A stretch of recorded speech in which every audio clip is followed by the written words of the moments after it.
오늘 하나님 말씀은 출애굽기 4장 18절부터 26절까지 말씀입니다. 우리가 성경 읽다 보면은 굉장히 어려운 구절이 있는데 오늘 말씀이 바로 그렇습니다. 그래서 어려운 성경이 있을 때 이런 성경을 읽으면서 사람들의 반응이 갈립니다. 대표적으로 1세기부터 있었던 이단 가운데 말시온이라고 하는 이단이 있습니다. 말시온은 구약 성경의 하나님은 무서운 하나님, 신약 성경의 예수님은 사랑의 하나님이시기 때문에 구약 성경은 성경으로 인정하지 않고 신약 성경 가운데서도 복음서를 성경으로 인정하지 않고 사도 바울의 편지 일부만을 성경으로 인정합니다.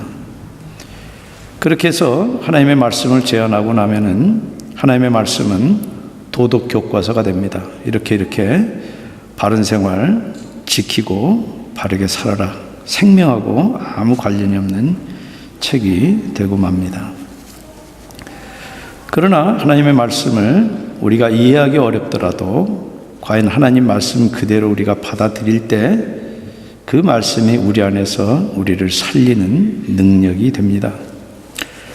모세가 지금 주님의 뜻으로 애굽으로 돌아가는데 하나님이 갑자기 모세를 죽이려고 합니다. 아무 설명이 없어요.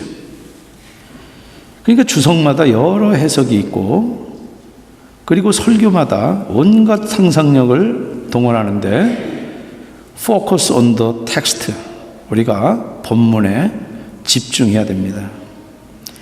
안 가려는 모세에게 기적도 보여주시고 형 아론까지 붙여주시면서 구스르던 주님이 왜 갑자기 돌변해서 모세를 죽이려고 합니까? 잘못이 있으면은 먼저 그러신 것처럼 네가 쓴 것은 거룩한 땅이니 네 발의 신을 벗으라 그렇게 말씀하시지 왜 느닷없이 죽이려고 덤벼드십니까?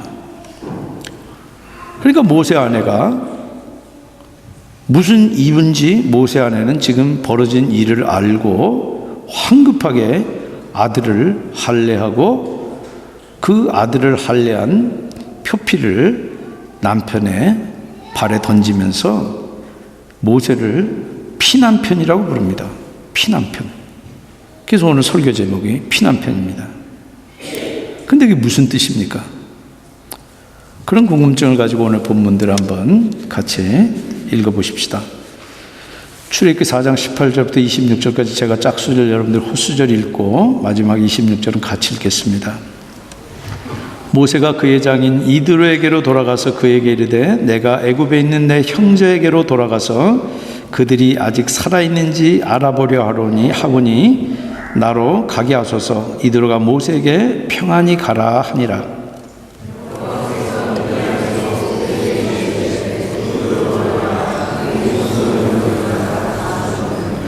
모세가 그의 아내와 아들들을 나귀에 태우고 애굽으로 돌아가는데 모세가 하나님의 지팡이를 손에 잡았더라.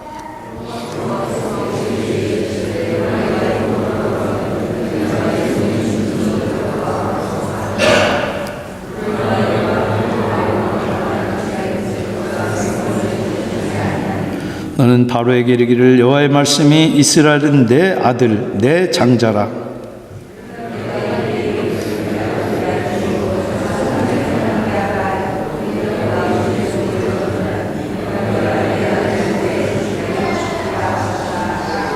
모세가 길을 가다가 숙소에 있을 때 여호와께서 그를 만나사 그를 죽이려 하신지라.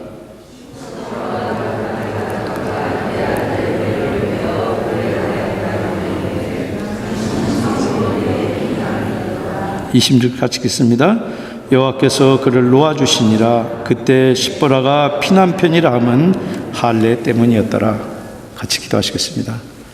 성령 하나님, 오늘 주님이 친히 사랑하는 주의 백성들 구도자들로 하여금 주님의 음성을 듣는, 그래서 우리들의 잠자는 영혼이 잠을 깨고 죽은 영혼들이 살아나는, 그래서 무덤에 있었던 그 죽은 사람들이 예수 그리스도의 부활에 맞춰서 주섬주섬 일어난 것처럼 그렇게 살아나는, 그래서 주님의 음성 듣는 놀라운 역사가 나타나게 우리를 도우시옵소서. 예수님 이름으로 기도합니다. 아멘. 애국가라는 사명을 받은 모세가 곧바로 지체하지 않고 오늘 본문은 장인의 허락을 받습니다. 얼마나 자초지정을 자세하게 이야기했는지 모르지만은 애굽에 있는 형제들에게 돌아가서 그들이 죽었는지 살았는지 생사를 알고자 합니다. 그 말은 내가 기별하겠다라고 하는 그런 일상적인 언어지만 은유적으로는 내가 동포들을 돌봐야 되겠습니다 하는 의미도 그 가운데 있습니다. 그러니까 장인이 들어가 샬롬 평강 하면서 축복하고 그때 다시 미디안의 모세에게 하나님께서 나타나십니다. 그러면서 모세 너를 찾던 왕, 제가 지난번 설교한 기준으로 한다 그러면은 투투모세 3세입니다. 네 생명을 찾던 자, 이렇게 우리 한글 성경에는 단수로 나오는데 히브리 원문에는 복수입니다. 그래서 한글 성경은 찾던 자들 다가 너를 찾는다 이렇게 이야기하는데 해석이 불분명합니다. 그 말은 투투모세 3세 정권이 바뀌었다는 의미도 됩니다. 모세를 찾던, 그래서 모세를 죽이려고 하던 정권이 바뀌었으니까 사명받았죠. 장인도 축복을 해줬죠. 정권마저 바뀌었으니까 이제 주저할 것 없이 때가 된 겁니다. 그래서 주님의 임재와 능력의 상징인 지팡이를 잡고 모세가 떠납니다. 주님은 떠나는 모세에게 네가 새 바로에게 가서 호렙산에서 내가 너에게 보여준 그 모든 이적들을 행하라. 그러나 그 이적을 다 행해도 바로는 내 백성을 놓지 아니하리라. 그러면서 주님의 말씀이 22절에 이스라엘은 내 아들이요 내 장자다. 그렇기 때문에 내 아들 내 장자를 안 내보내면은 내가 바로의 장자를 죽일 것이다. 가서 그것을 전하라고 이야기하십니다. 그런데 모세는 지금 언약 백성을 구하기 앞서서 애굽에 가기 전에 먼저 해결해야 될 문제가 있습니다.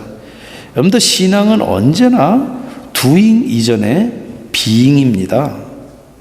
우리는 뭘 이렇게 눈에 보이는 뭐 하고 뭐가 되고 그러면 뭐 하는 줄 알지만 하나님 앞에 정작 중요한 것은 내가 누구인가 합니다.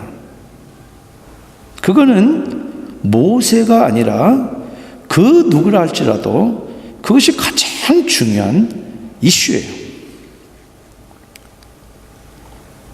그것은 바로 모세가 그리고 모세 가정이 하나님의 언약 앞에서 하나님하고 올바른 관계로 회복되는 거예요. 지난 40년 동안 모세는 바로의 추적을 피해서 지금 미디안에 와서 제사장의 딸, 즉 이방 여인 십보라 만나서 결혼하고 두 아들도 봅니다. 출애굽기 여태 읽은 데에서는 장남 게르손만 나와요. 그런데 20절 보시면은 모세가 나귀의 아내와 함께 태운 아들들 복수입니다. 아들이 하나가 아니에요. 그런데 그 떠나는 모세를 주님이 아주 못마땅해 하세요. 그렇지 않고서야 어떻게 아무 이유도 없이 모세를 갑자기 죽이려고 덤벼드십니까? 그럴 거면은 왜 여태 준비시키고 훈련시키고 어르고 달래고 그러면서 가라 그렇게 하셨어요? 5번이나 요리조리 거부하고 매번 핑계를 대는데 그때마다 주님이 얼르고 확신시켜서 드디어 모세가 이제 순종하러 두잉하러 떠나는데 하나님이 비잉을 먼저 묻는 거예요. 지금 모세를 죽이려고 덤벼드니까 이거 변덕스러운 하나님 아닙니까? 말씀은 그렇게 해석하는 거예요. 그래서 구약의 하나님은 무서운 하나님, 이해할 수 없는 하나님.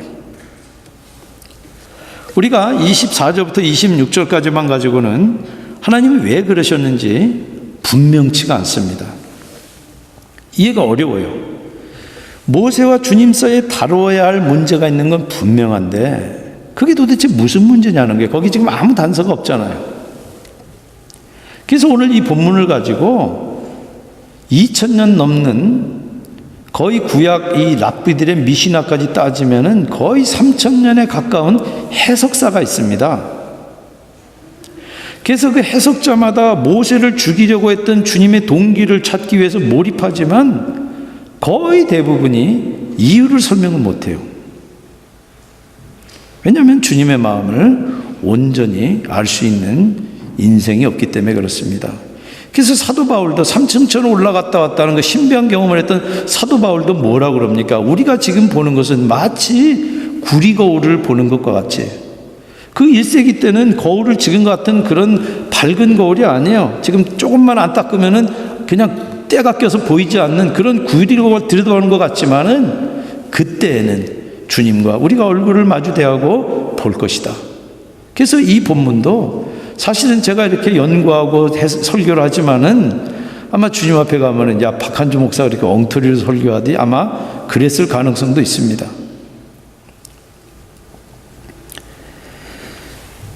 주님이 모세를 죽이려던 그 결심이 잘못이 아니라 그러면은 분명 모세에게는 죽임을 당할 만한 잘못이 있는 거예요. 근데 주님이 판단을 잘못하실 뿐입니까? 내가 지금 가백에 화가 나는데 실은 을 때문에 그런 일이 벌어졌는데 주님이 을은 모르고 갑한테 지금 따지는 그런 분이세요? 인간은 속일 수 있을지 몰라요. 그래가지고 나 아니다 거짓말하지만은 하나님 앞에서는 모든 것이 다 환한 빛 가운데 다 드러나는 것입니다. 그렇기 때문에 결국 모세의 문제예요. 그런데 모세가 죽어 마땅한 죄라 그러면은 그것은 주님의 거룩을 범한 거예요. 주님의 거룩성을 범한 무슨 잘못이 지금 모세에게 있는 겁니다. 모세가 그 불순종의 문제를 바로 잡고서야 주님이 모세에게 약속했던 것처럼 아론에게 가서 광야에 나가서 모세를 맞으라 명령하세요. 그리고 호렙산에 가서 모세를 아론이 만나서 아론이 인도해서 모세를 이스라엘의 장로들에게 가서 마지막 5번째 만남이 오늘 이 장면에서 이루어집니다. 성경의 여러 번역본하고 원본을 비교해도 도대체 이게 무슨 말일지 설교하는 지금까지도 제가 그렇게 명확하지가 않습니다. 그게 바로 모세를 피난편이라고 한 게 이게 도대체 무슨 의미인가?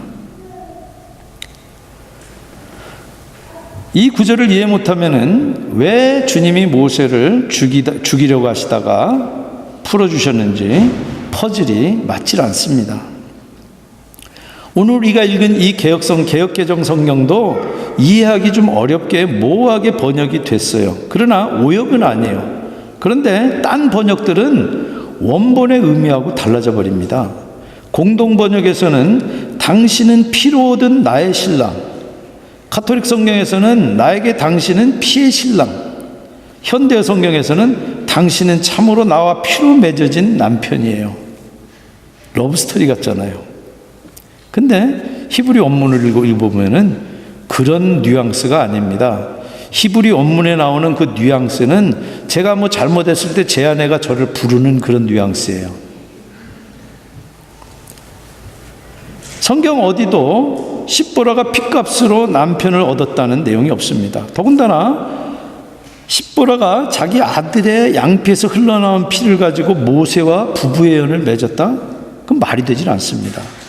부부가 되고 나서 아들을 낳지, 아들 낳고 나서 아들 양피에서 나온 피를 가지고 부부관계가 새로워지거나 계약이 그렇게 맺어지는 것이 논리적으로 앞뒤가 맞질 않는 것입니다.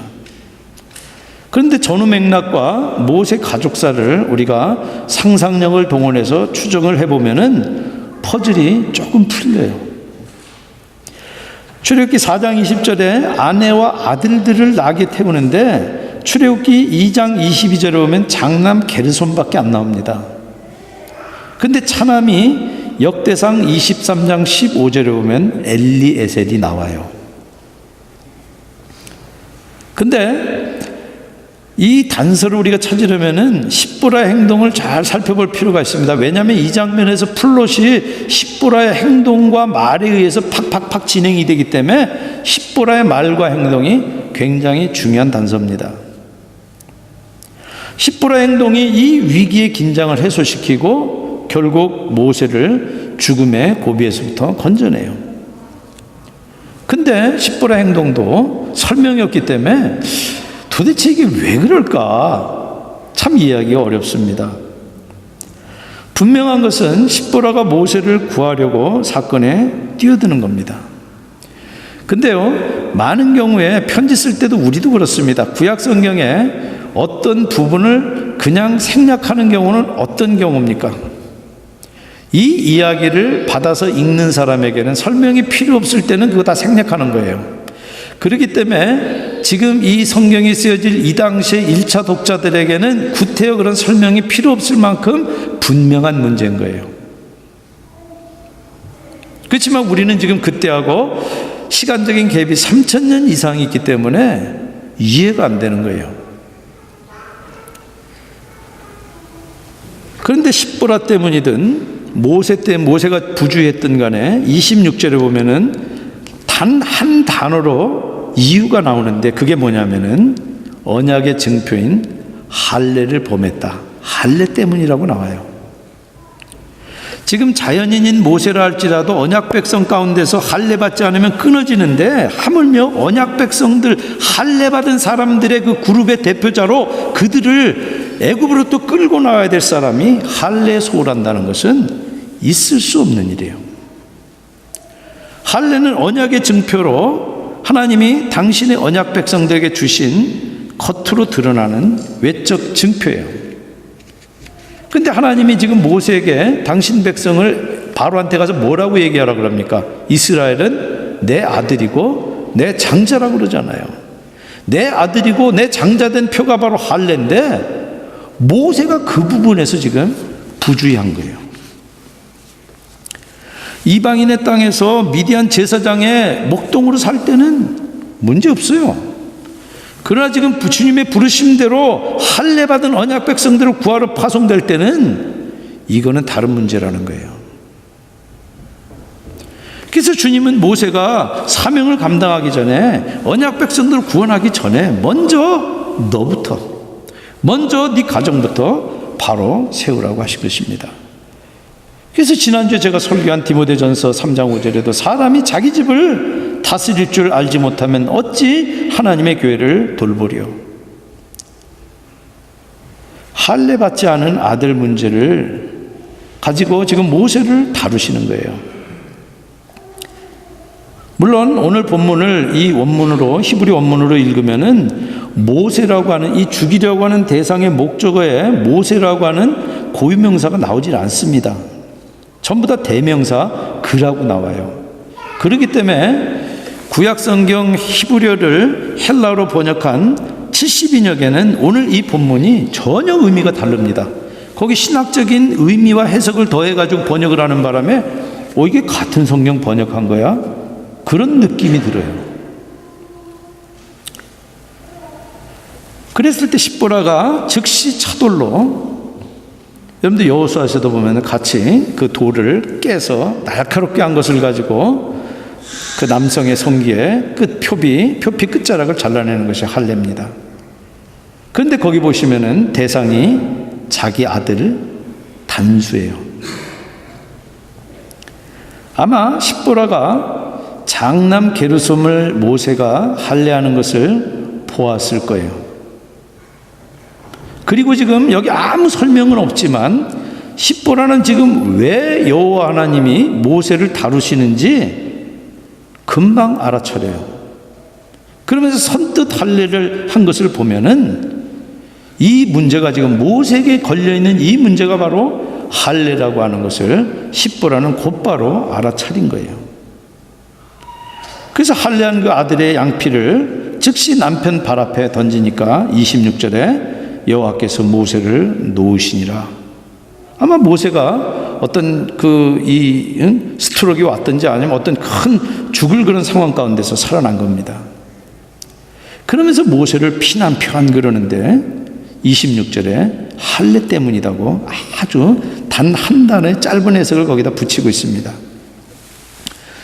오늘 이 할례 때문에 벌어진 이 사건의 발단을 그 원인을 십보라에게서 찾기도 하고 또 오늘 이 사건의 결과를 가지고 십보라를 가리켜서 내조의 여왕이라고 정상반대에 있는 그런 설교를 아마 교회 많이 다니신 분들은 아마 들었을 가능성이 있습니다. 그래서 어떤 게 맞지? 근데 어느 쪽이든 제가 그 설교문들을 읽으면서 본문에 집중하기보다는 설교자나 연구자의 상상력, 특별히 우리가 어떤 상상력을 동원할 때는 그 당시 문화와 그 당시 풍습이나 제도나 어떤 것들에 대한 충분한 이해를 토대로 해서 그것이 재구성돼야지, 지금 21세기의 상상력을 가지고 그것을 재구성하면 전혀 엉뚱한 얘기가 돼버리는데, 많은 경우에 설교가 그렇습니다. 여러분들, 할례가 없으면은 분명히 창세기 17장 14절에 할례를 받지 아니한 남자 곧 그 포피를 베지 아니하는 자는 백성 중에서 끊어지리니 그가 내 언약을 배반하였습니다. 그렇기 때문에 출애굽해가지고 여호수아가 이스라엘 백성들을 이 요단강을 건너서 가나안 땅에 들어가자마자, 약속의 땅에 들어가자마자 제일 먼저 캠프한 곳이 길갈이라는 곳인데, 길갈에서 제일 먼저 한 곳이, 길갈은요 지형학적으로 보면은 요단강을 건너기 때문에 굉장히 낮은 저지대예요. 바로 그 앞에 가면 여리고라고 하는 으리으리한 성이 있어요. 그래서 언제든지 거기서 치고 내려오면 그냥 꼼짝없이 당할 수밖에 없는 그런 곳에 캠프하고 거기서 할례라는 거예요. 할례하면은 꼼짝을 못해요. 그러니까 너희들의 힘은 너희들의 군사력이나 경제력이나 머릿수가 아니라 거룩의 힘이라는 거예요. 그리스도인들의 힘은 우리들이 가지고 있는 머릿수나 경제력이나 돈의 힘이 아니라 우리들의 거룩이라는 거예요. 그래서 할례하게 하시고, 그리고 거기서, 왜냐하면 출애굽해가지고 광야에서 40년 동안 출애굽한 2세대들이 할례를 못 받은 거예요. 그리고 유월절을 못 지켰어요. 거기서 바로 할례와 함께 유월절을 지키는 것입니다. 당연히 오늘 이 모세를 구한 십보라도 특별히 출애굽기 맥락 가운데서는 여자들이 한 몫을 합니다. 그 반열에 들어가요. 애굽 왕의 명령을 거부한 채 히브리 남자애들을 살려서 주님을 경외한 산파도 여인들이에요. 모세를 숨겨서 기른 어머니 요게벳도 여인이에요. 갈대 상자에 담긴 모세를 지킨 누이 미리암도 여인이에요. 그 갈대 상자에서부터 아이를 끌어내서 양자를 삼은 바로의 공주도 여인이에요. 지금 죽음의 위기 가운데는 모세를 구한 십보라도 여인이에요. 그런 주제가 출애굽기에 일관되게 흐릅니다. 그런데 그것보다 이 사건은 앞으로 있을 사건에 대한 예표입니다. 그림자예요. 아들을 할례시킨 그 피를 모세 발에 발라서 무서운 죽음의 심판에서부터 구출한 이 사건은 유월절 어린 양의 피를 문설주에 발라서 죽음의 심판으로부터 구출한 사건을 지금 예표하는 거예요. 그리고 바로 이 피는, 유월절 어린 양의 피는 바로 십자가에서 우리를 위해서 흘리신 어린 양 예수 그리스도의 보혈이에요. 그래서 누구든지 예수 그리스도의 보혈이 아니고는 죽음을 다 맛봐야 되는 것이고 하나님과의 관계가 끊어져야 되는 거예요. 그래서 말시온 이야기대로 하면은 우리가 그냥 예수님 믿고 이 땅 가운데서 착하게 살면 그걸로 끝이라는 거예요. 그건 복음이 아니고 그것은 마귀 이야기예요. 주님은 지금 장차 이스라엘 애굽에서 끌어내는 일을 막 시작하는 참이에요. 그런데 결국 애굽 장자를 죽이는 일이 아니면은 바로의 뜻을 꺾지 않을 거예요. 그래서 언약 백성이 애굽 장자들 죽음에 의해서 구속받는 것을 모세가 지금 다 알면서 오늘 이 본문을 쓰는 거예요. 그래서 오늘 자기에게 벌어진 일을 쓰지만은 그런 의도를 가지고 지금 이 본문 가운데 문장을 배치하고 있는 겁니다. 그래서 어쩌면은 만약 여러분들이 여러분 자서전을 쓴다 그러면은 오늘 이런 사건들은 다 자서전에서 다 발라버릴 그런 내용들이에요. 그런데 거기 그대로 나와요. 여러분들 사도행전에도 보면은 사도행전에 새로운 교회가 생겨나서 쫙 나가는 정말 기쁘고 활기찬 그런 이야기의 어떤 환난과 핍박도 이겨내고, 그런데 거기에 아나니아와 삽비라고 하는 그런 끔찍한 사건이 거기 기록이 되는 거예요. 아마 우리가 내 자서전을 쓰거나 우리 교회 기록을 한다 그러면은 다 파버릴 내용들이에요. 그러나 그것이 거기 있어야 되는 이유가 있다는 거예요. 우리가 지금 믿는 것은 무슨 페어리 스토리가 아니라는 거예요. 삶과 죽음이라고 하는 어마어마한 그런 중차대한 문제라는 것입니다. 그래서 본문에서 언약 백성의 장자를 대표하는 남자 모세가 죽음의 위협의 상태에 놓인 것이 오늘 이 가운데 들어가야 되는 거예요. 십보라가 아들을 할례한 이 사건은 그런 관점에서 봐야지 이해가 돼요. 여러분들, 아브라함의 언약은 반드시 사내에는 난지 여드레 만에 할례 받아야 되는데, 더군다나 지금 레위지파, 더군다나 할례자들을 구할 언약의 표를 지금 전수해야 되는 전수자가 지금 문제가 있는 겁니다. 그래서 모세가 문제가 생기니까 십보라가 한 아들의 양피를 베어냈어요. 그 말은 두 아들 중에 하나가 아직 할례 받지 않은 거예요. 그런데 십보라는 미디안 제사장의 7딸 중에 하나입니다. 어려서부터 여러분들, 그 당시 제사장이라고 하는 것은 정치, 경제, 문화의 센터예요. 그렇기 때문에 그 당시 미디안의 주류 문화예요. 거기에서 젖어서 살던 이 십보라가 언약 백성의 증표로 받은 이 할례를 미디안의 문화로 예단했을 가능성이 있습니다. 여기서부터는 제 상상력입니다. 모성애가 얼마나 강합니까? 아빠 모세가 난지 여드레밖에 안 되는 그 꼬맹이를 지금 고추끝을 잘라가지고 피가 철철 나고 애는 자지러지게 울고 며칠 동안 엄마 품에서 보채는 것을 십보라가 그대로 다 경험했을 거예요. 그러면서 세상에 이런 잔인하고 야만적인 관습이 있는가? 그리고 이전 일을 시킨 하나님은 도대체 어떤 분인가? 그렇게 혐오했을 개연성이 높습니다.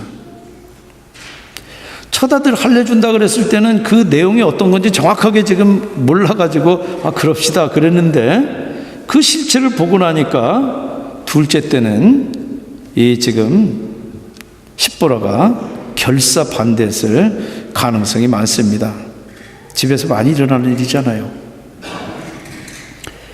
그러니까 그렇게 결사 반대하니까 모세도 결국 할례 주지 못하고 넘어갔을 개연성이 있습니다. 근데 이제 언약 백성을 구원할 지도자 모세가 하나님하고 맺은 언약의 가장 첫 단추부터 지금 문제가 있는 거예요. 그래서 오늘 이 본문을요, 있는 그대로 읽으면 뉘앙스가 이렇습니다. 당신은 나한테 피난 편. 그냥 그대로 해석하면 이거예요. 그래서 you are a bloody husband, 이 말이에요. 이 말이 공동 번역이나 캐토릭 성경이 이야기하는 번역한 것처럼 나는 당신과 피로 맺어진 사이예요. 그런 사랑의 고백이 될 수가 없어요. 뉘앙스가. 우리말로 좀 가깝게 번역한다 그러면 꼭 피를 보게 만드는 남편, 이런 뉘앙스예요.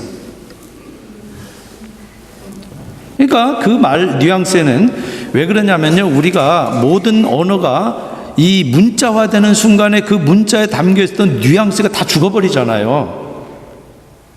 그래서 이 말이 해석이 어려운 거예요. 그러니까 미디안 사람으로서 히브리 신앙에 대한 불편함과 거부감이 그 가운데 묻어나 있는 거예요. 저는 그렇게 느꼈습니다. 물론 오늘 이 본문을 가지고 학자들 가운데는 첫째 아들을 할례했다는 주장까지 있습니다. 그런데 모세가 둘째는 할례를 주고 첫째를 굳이 안 할 이유가 없습니다. 논리적으로.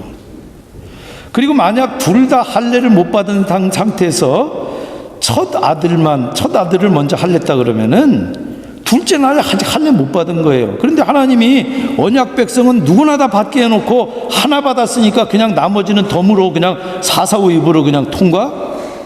말이 되지 않는 얘기예요. 여러분들, 출애굽기 2장 21, 22절에 보면 모세가 십보라를 아내로 삼아서 게르솜을 낳았다는 얘기는 나와요. 근데 둘째 가졌다는 얘기는 성경에 나오지 않고 곧바로 23절에 여러 해 후에 애굽 왕은 죽었고, 그리고 4장 17절까지 모세가 명령을 받는 그런 기록이에요. 그러니까 오늘 이 본문을 가지고 보면은 첫 아들은 모세가 사명을 받기 전에 나왔어요. 분명하죠? 근데 둘째는 그 후에 사명을 받고 난 다음이거나 그 후 언저리 어디에서 나서 둘 사이에 나이 차이가 많은 거예요. 그런데 오늘 본문을 많은 분들이, 교회 다니는 분들도 소녀 십보라가 도망자 왕자를 우물가에서 만나서 결혼한 로맨스로 그렇게 모세를 많이 읽습니다. 할리우드가 모세 영화를 그렇게 만들었어요. 이 유다 그 문화에 익숙한 사람들, 또 중동 문화나 또 이슬람 문화에 익숙한 사람들의 자문을 받아가지고 모세를 만들었기 때문에 그런 작품이 나온 거예요. 그 사람들에게는 언약이라든지 이런 건 아무 의미가 없기 때문에. 근데 여러분, 로맨스는 출발입니다. 결혼이라고 하는 것은 신의와 정절을 바탕으로 해서 그 관계를 빌드업하는 겁니다. 그게 결혼이에요. 우리가 로맨스가 있어야지 만나서 결혼하는 거 맞습니다. 그러나 하나님이 가정이라고 하는 인스티튜트를, 제도를 주셨을 때는 하나님께서 남편에게 먼저 사명을 주시고 그 사명을 이루도록 돕는 배필로 아내를 주셨어요. 그게 성경의 원리예요.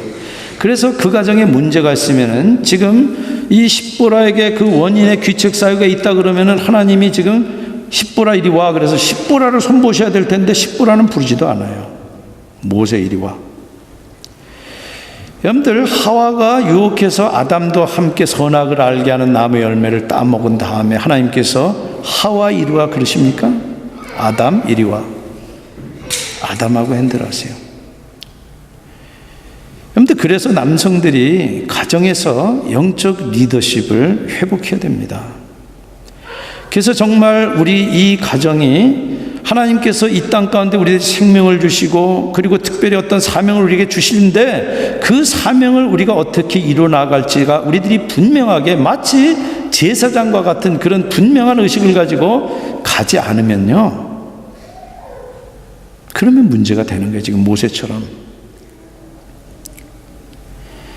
여러분들, 모세가 받은 사명은 애굽에서 노예로 고통당하는 자기 백성, 할례받은 백성들을 애굽에서 인도해내는 거예요. 그런데 우리들의 사명은 뭡니까? 자기의 죄와 허물로 죽어서 죽음과 허무의 노예가 되어 있는 사람들을 살려낼 사명이 우리들에게 있는 거예요. 그러면 우리들이 그 사명에 포커스해야지 로맨스에 포커스해서 되는 것이 아니라는 거예요. 그렇게 가정이, 정말 남성들은 이 가정의 리더십을, 영적 리더십을 회복하고 아내는 돕는 배필로 그 리더십을 함께 세워갈 수 있도록 그렇게 사명으로 가정이 새로워질 때 하나님 앞에 그 가정이 바로 쓰고, 그런 가정을 하나님께서 필요한 때 하나님의 거룩하신 도구로 쓰시는 것입니다. 그런 가정들이 다 되시기를 주님의 이름으로 축원드립니다. 같이 기도하시겠습니다.